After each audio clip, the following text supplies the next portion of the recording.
Number 17 యథావిధిగా ముదిరాజుల ఐక్యత, ముదిరాజుల ఐక్యత, ముదిరాజులకు 1000 కోట్ల కార్యాలకు మంత్రివర్గంలో స్థానం, మత్స్యశాఖ కార్పొరేషన్ కు ముదిరాజు వ్యక్తిని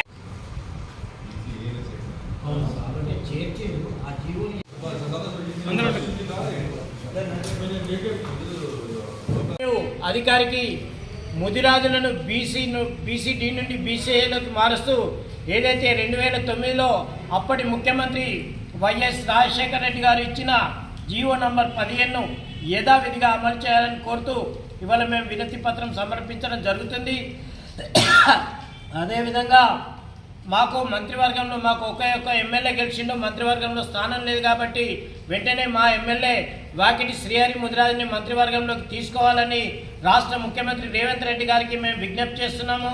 అంతేకాకుండా ముదిరాజులకు సంబంధించి అనేక మత్స్య కార్మిక సహకార సంఘాలు ఉన్నాయి. దాంట్లో మెజార్టీ సంఘాలు ముదిరాజులో ఉన్నప్పటికీ ఒక గంగపుత్ర వర్గానికి చెందిన వారికి చైర్మన్ని కట్టబెట్టింది కాబట్టి దాన్ని వెంటనే రద్దు చేసి ఎన్నికల ప్రకారం ఎన్నికలు నిర్వహించి ముదిరాజ్ కార్పొరేషన్కు చైర్మన్గా నియమించాలని ఈ సందర్భంగా మేము డిమాండ్ చేస్తున్నాము. అంతేకాకుండా ఏదైతే 1000 కోట్ల రూపాయలు మా ముదిరాజులకు కేటాయించారో దాని ద్వారా మత్స్య కార్మికులకు గతంలో ఇచ్చిన విధంగా లూనాలు కానీ ఇతర వాహనాలు కానీ అన్ని విధాలుగా అమలు చేయాలని మేము ఈ సందర్భంగా కోరుతున్నాము. ఎందుకంటే ముదిరాజ్ సామాజిక వర్గం అనేది అక్కడక్కడ చేపలు పట్టుకుంటారు, మరి కొన్ని చోట్ల చెట్లు పండ్లు ఫలాలు అమ్ముకుంటూ జీవిస్తున్నారు కాబట్టి మా అభివృద్ధికి 1000 కోట్ల రూపాయలు కేటాయించింది.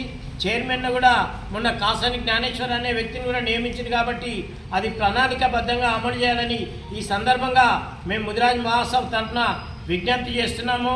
కాబట్టి ఈ విషయాలన్నీ కూడా ముఖ్యమంత్రి గారు వెంటనే అనేక సందర్భాల్లో అభయాస్తంలో కూడా పొందుపరిచిండు. ముదిరాజులకు తగిన ప్రాధాన్యత కల్పిస్తానని రాజకీయ రంగంగా మాకు ఒకే ఒక ఎమ్మెల్సీ ఉంది, మరో 2 ఎమ్మెల్సీలను ఒక రాజ్యసభ పదవిని కూడా కట్టబెట్టడమే కాకుండా స్థానిక సంస్థల ఎన్నికల్లో ముదిరాజులకు తగిన విధంగా ప్రాధాన్యత కల్పించాలని ఈ సందర్భంగా మేము రాష్ట్ర ముఖ్యమంత్రికి విజ్ఞప్తి చేస్తున్నాం.